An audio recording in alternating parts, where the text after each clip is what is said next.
자, 어제 오늘 친박계 의원들이 김무성 대표를 계속 이렇게 압박하고 있는 상황입니다. 오늘은 서청원 최고위원까지 나섰는데 김무성 대표도 약간 발끈했습니다. 자, 그리고 정치부 기자들에게 청와대 핵심 실세, 이번 권력 실세 누구냐 물었는데 김무성 대표가 오이에도 못 들었다고 합니다. 자, 어떤 이야기인지, 그리고 정치판에 새로 들어온 천하장사 이야기까지 정리를 해드리겠습니다. 자, 먼저 서청원 최고위원과 김무성 대표의 공방 이야기 직접 영상으로 보겠습니다. 김무성 대표가 정치적인 생명을 걸고 관철하겠다고 한 문제를 포함해서 먼저 앞으로 그럼 이 문제가 어려워졌을 때 어떻게 할 것인가 하는 김 대표의 입장을 분명히 드려야 될 때가 왔다. 입장은 내가 누누이 밝혀와서 더 이상 무슨 입장을 밝힙니까? 할 말 없어요. 공천권을 국민에게 돌려드리겠다. 그 약속을 지키겠다. 방법에 있어서는 여러 가지 방법이 있습니다. 성시용 기자, 네. 오늘 저 발언할 때 그거 있었죠? 현장에. 네. 예. 그때 서청원 대표가 왜 저런, 전 대표죠. 서청원 전 대표가 왜 저런 이야기를 한 건지, 무슨 사전에 친박들 내부에서 전략회의나 이런 것들이 있었습니까? 안 그래도 그 회의가 비공개 회의까지 다 끝나고 나서 기자들이 가서 오늘 어떤 계기가 있었던 거냐 이렇게 물어봤는데 이렇게 답을 했습니다. 야당에서 사실상 오픈 프라이머리가 무산된 혁신안이 통과되지 않았느냐, 언제까지 질질 끌고 있을 것이냐, 빨리 대표 입장을 밝혀서 제2의 입장을, 제2의 방안을 연구해야 될 때다. 지금 시간이 없다. 총선이 얼마 남지 않았다. 이렇게 대답을 했거든요. 그런데 한 가지 기자들이 의구심을 품은 것이 저 발언을 잘 보면 김무성 대표의 정치 생명을 걸겠다라는 발언을 포함해서 입장을 밝혀야 한다. 이렇게 말을 했습니다. 그렇기 때문에 일각에서는 친박계에서 김 대표에 대한 흔들기에 나선 거 아니냐, 이런 얘기도 계속해서 나오고 있는 상황입니다. 그러게요. 네. 어제 저 윤상현 의원, 대통령 정무특보인 윤상현 의원도 김무성 대표를 압박하는 그런 얘기를 했기 때문에 지금 논란이 계속 커지고 있는 건데, 박성훈 논설위원, 결국엔 핵심은 이 공천권이란 말이에요. 지금 오픈 프라이머리라는 거는 국민에게 공천권을 돌려주면 청와대 공천권이 없어지는 거잖아요. 그러면 청와대 입장에서는 오픈 프라이머리가 달가울 리가 없을 것 같습니다. 그렇다면 그런 청와대의 기류를 서청원 최고위원이 대변한 거 아니냐. 그래서 앞으로 청와대가 지속적으로 김무성 대표를 압박하는 거 아니냐. 이런 지금 해석이 나오고 있는 거죠. 네. 그럼 뭐 자연스러운 해석인 것 같습니다.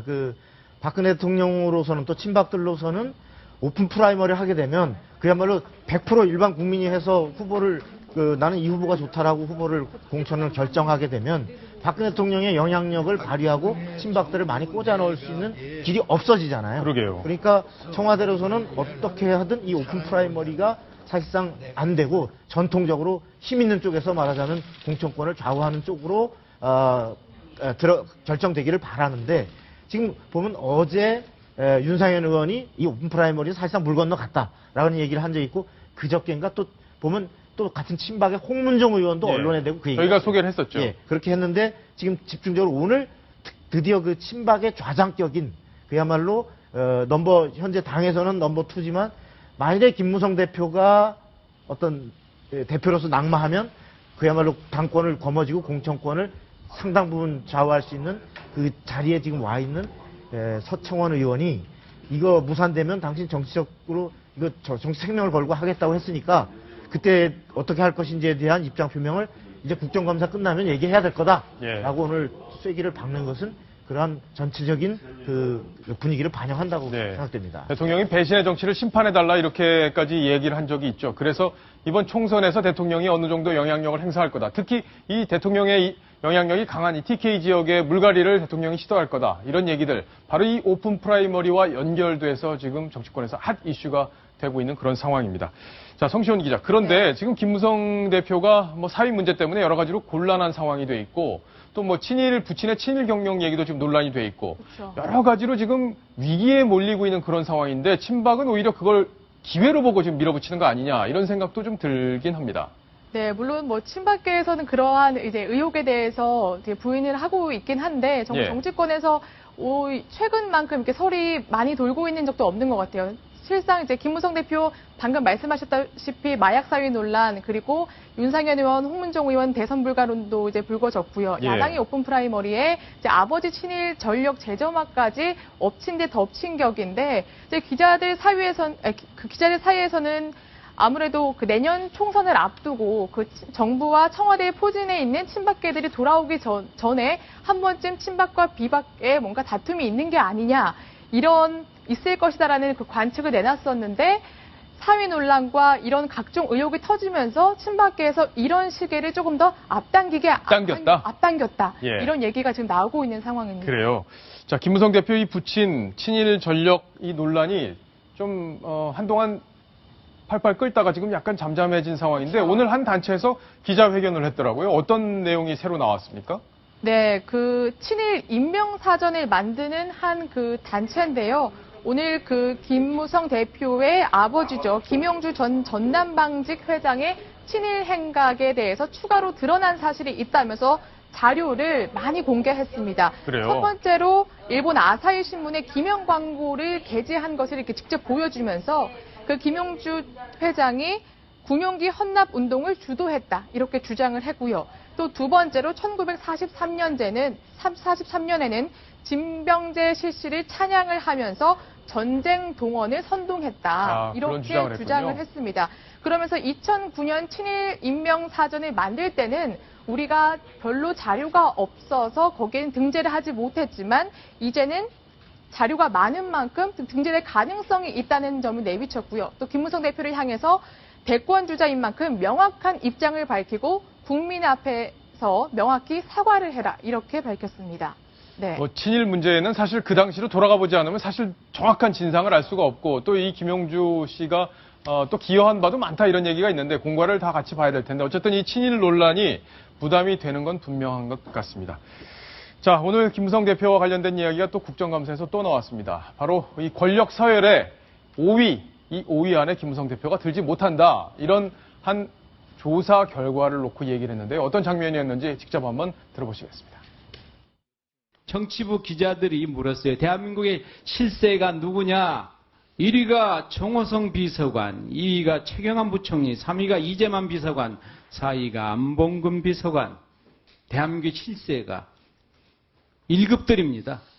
총리를 제끼고 여당이 당대표, 원내대표를 제끼고 1급 비서관들이 그렇게 상당히 중요한 역할을 한다는 평가를 받는 부분에 대해서는 정상적인 상황은 아니라고 생각을 합니다. 한 잡지에서 소개됐던 내용인데 7월 달에 조사를 했던 내용입니다. 박성원 논설위원. 네. 여기 사진들을 저희가 쭉 정리를 했는데 10위까지 보니까 김무성 대표가 7위에 있네요. 네. 이 7위 맞고 네. 정호성 비서관이 1위 이거 맞습니까? 내용? 어떻게 보세요? 이제 이게 지금 정치부 기자들 상대로 이제 100명의 기자를 상대로 조사한 거잖아요. 예, 저한테는 뭐 얘기가 없었는데 누구를 상대로 조사를 했는지. 아마 주로 현재 정당 출입하는 예. 아마 이 기자들이 주로 대상이 됐을 것 같은데 사실 저도 과거에 저런 조사를 해본 적이 있습니다. 아, 그러세요? 대체로 그 답변을 어떤 식으로 하냐면 정치부 기자들이 저도 답변도 해봤고 조사도 해봤는데 네. 그 현재의 대통령을 직접적으로 움직이는 어떤 것을 영향력의 기준으로 삼는 경우가 많습니다. 네. 그것이 실제 전체 권력이냐는 엄밀하게 얘기하면 좀 다른 의미가 있지만 대체로 정치부 기자들은 정치공학적으로 대통령에게 어쨌든 그 의견을 개진하거나 하다못해 심부름을 하더라도 대통령의 어떤 변화, 대통령이 움직이게 만들 수 있는 사람을 영향력의 잣대로 많이 하는데 그러다 보니까 지금 1위, 3위, 4위가 다 이른바 그 3인방이라고 얘기되는 예. 그 비서관들이었죠. 실세 비서관 3인방이 다 올라갔는데 네. 아마도 그런 기준에서 된 것 같고요. 김무성 대표는 실질적으로는 뭐 국회를 움직이거나 여야 관계나 이런 데 영향을 미치지만 가장 중요한 대통령 중심지에서 대통령을 움직이기에는 좀 거리가 계신 예. 이런 상황이니까 아마 한 7위 정도로 그렇게 매긴 거 아닌가 싶습니다. 7위 정도? 네. 적당한 위치다. 네, 예. 아마 기자들은 그런 기준으로 판단한 것 같습니다. 알겠습니다. 여기 유명하신 분들이 여기 진짜 다 나와 있네요. 실세라고 불릴 만한 분들이 다 있는데 이분들 뭐 권력을 누리는 것보다는 또 권력, 국민들을 위해서 사용하는 일에 더 관심을 가져야 되지 않겠나 이런 당부까지 한번 드려보겠습니다. 자, 박근혜 대통령 얘기로 좀 가보겠습니다. 대통령 오늘 뉴스테이라는 그 행사 착공식에 갔었는데 오늘은 어떤 행사였는지 어떤 얘기를 했는지 직접 한번 들어보시겠습니다. 뉴스테이가 확산되어 임대주택의 새로운 대안으로 정착된다면 주택의 개념을 소유에서 거주로 전환하는 중산층 주거 혁신의 결정적 계기가 될 것입니다. 뉴스테이 사업은 집 걱정 없는 국민 행복 시대를 앞당기게 될 것입니다. 대통령이 저렇게 착공식까지 갔다고 하면 상당히 의미가 있는 행사다 이렇게 볼 수 있는데 뉴스테이라는 게 뭔지 이동희 차장이 좀 정리를 해주셔야겠습니다. 예, 간단히 기업형 임대주택 이렇게 보시면 되겠습니다. 그동안에는 주로 관에서 주도해서 이 임대주택을 공급을 해왔는데요. 지금은 이제 대형 아주 유명한 건설회사들이 직접 임대를 해준다는 겁니다. 예. 8년 동안 거주할 수 있도록 보장을 해주고요.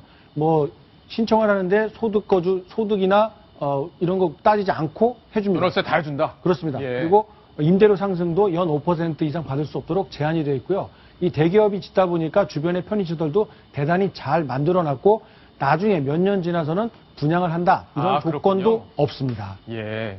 어쨌든 대통령이 저렇게 공을 들이는 걸 봐서는 우리 주택 문제를 상당히 해결할 수 있는 어떤 좋은 기회가 되지 않을까 생각이 되는데 많은 분들이 좀 관심을 갖고 기회가 있는지 한번 볼 필요가 있겠네요.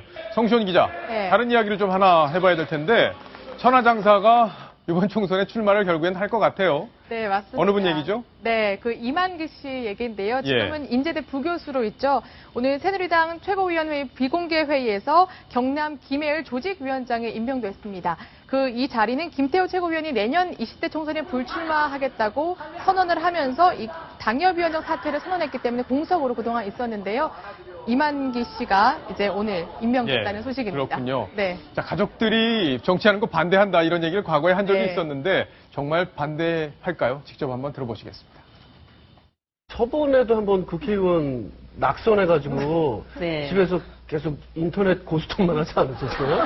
대인 기피증처럼 혼자서 이번에 그래도 그 경선 떨어지고 다음 날 바로 이제 그동안 못했던 운동해야 된다면서 자전거 타고 나가더라고요. 또 나가신대요? 매번 떨어지면 안 나간다고 했었어요. 저번에도 정치하면 안 되겠습니다. 그건 나쁜 소리다. 하지 마라. 장모가 하지 말라고 하는데 결국에 하실 모양인데 과거에 뭐 여러 번 실패를 했었네요. 그렇죠. 지금 이만기 씨가 한 예능 프로그램에 나와서 자기 예. 씨름은 49번을 우승했는데 정치는 3전 3패했다. 이렇게 얘기를 할 정도로 굉장히 쓴맛을 많이 봤는데요. 일단 16대 총선에서도 공천 문턱까지 갔다가 이제 실패를 했고 17대 때는 당을 바꿔서 열린 우리당 후보로 출마를 했지만 낙선도 했고 또 작년 6.4 지방선거 때는 김해시장 후보 경선에서도 낙선을 했죠. 예. 가족들로서는 약간 싫어할 법도 한 것 같습니다. 당을 이렇게 네. 좀 몇 번 바꿨어요. 그러다 그쵸. 보니까 이제 철새 논란도 좀 있었는데 철새 논란에 대해서 본인이 한번 얘기한 적이 있습니다. 그 얘기도 한번 들어보시겠습니다.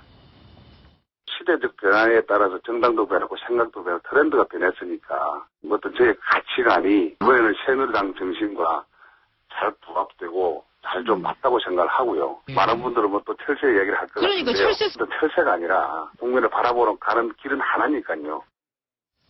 저 얘기 들으니까 정치인 다 되신 것 같은데 박성원 논설위원 잘 되실 것 같으세요. 저희가 굉장히 어려운 여당한테는 어려운 지역이잖아요. 예, 어려운 지역인데 아니 아까 그 시대 정신 얘기하니까 네. 우리 보면 나는 이기는 편이 우리 편 뭐 이런 거 있잖아요. 예. 그 시대 정신이라는 게 사실 그 시대에 다수의 국민이 지지하는 사람들이 되게 그 시점에 집권당이 되니까 아마 저렇게 당적을 옮긴 걸 저렇게 설명하는 것 같은데 어쨌든 저 지역은 그 여당으로서는 쉽지 않은 이 봉화마을이 있는 곳이잖아요. 노무현 대통령의 그런 말하자면 영향력이 상당한 지역인데 어쨌든 그 지역 구민들한테 좋은 평가를 받아서 좋은 정치를 펼칠 수 있다면 아마 과거 이제 씨름 팬들도 예. 좋아하지 않을까 싶습니다. 알겠습니다. 이만기 씨의 정치판 입문 이야기까지 또 정리를 해드렸습니다. 자, 다음 소식으로 가겠습니다. 다음에 아주 재밌는 이야기가 기다리고 있습니다.